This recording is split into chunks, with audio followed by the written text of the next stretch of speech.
அப்பனும் இந்த மேடையிலிருந்து வாழ்த்தும் பெருமை எனக்கு நிச்சயமாக கிடைக்கும். அப்பமும் உங்கள் தம்பி இருப்பார், அப்பமும் ராணி அம்மா இருப்பாங்க. சார் பாலமுருகன் சார், உங்களுக்கு தான் சார் எல்லா வாழ்த்தும். ஏன்னா ஒரு கணவன் ஒரு மனைவியின் கலையை ஆதரிப்பது எவ்வளவு கஷ்டம்னு எனக்கு தெரியும்.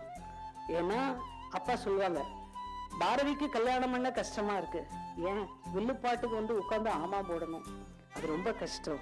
எந்த மருமகனுக்கும் லைட்டா ஒரு காலரிங் இருக்கும், அது இல்லாம போகணும். அவர் என்ன பண்ணாரு, ஆமா போடுறது மட்டும் பானை அடிக்கிறேன்னு அடிச்சாரு. ஆக நல்லா கூட்டிங்கன்னா எல்லா விஷயமே நடக்கும்.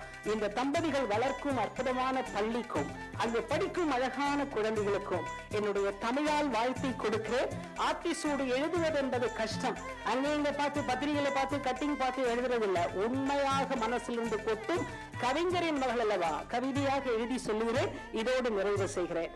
அபிநயா நாட்டியாலயா வாழ்க வாழ்கவே, ஆற்றல் மிகு குருவே வாழ்க வாழ்கவே, இந்திய கலாச்சாரம் காத்து வாழ்கவே, இன்ற தாய் நாட்டு பெருமை வளர்த்து வாழ்கவே, உலகம் முழுதும் உங்கள் புகழ் ஒலிக்க வாழ்கவே, ஊன்றுகோலே பாலமுருகன் ஷாலினி வாழ்கவே, எளிமை இறைமை மனம் ஒருநிலை பெற்று வாழ்கவே, ஏற்றம் முன்னேற்ற புகழ் ஓங்கி வளர்கவே, ஐக்கியமாய் மாணவர்கள் உழைத்து வளர்கவே, ஒரு துணை குரு துணை திருவருள் ஓங்கவே, ஓயாது மேடையேறி ஓங்காரம் ஒலிக்கவே, அவ்வை தமிழ் வயது போல் நிலைத்து வாழ்கவே, ஆயுதமே 3 புள்ளி விளக்கம் சொல்லவா, அன்புடனே தமிழில் வாழ்த்து எடுத்து சொல்லவா, பாவ ராக தாளம் அது 3 புள்ளி அல்லவா, பாரதியின் ஆத்திசூடி உன்னை வாழ்த்தும் அல்லவா என்று அன்போடு சொல்லி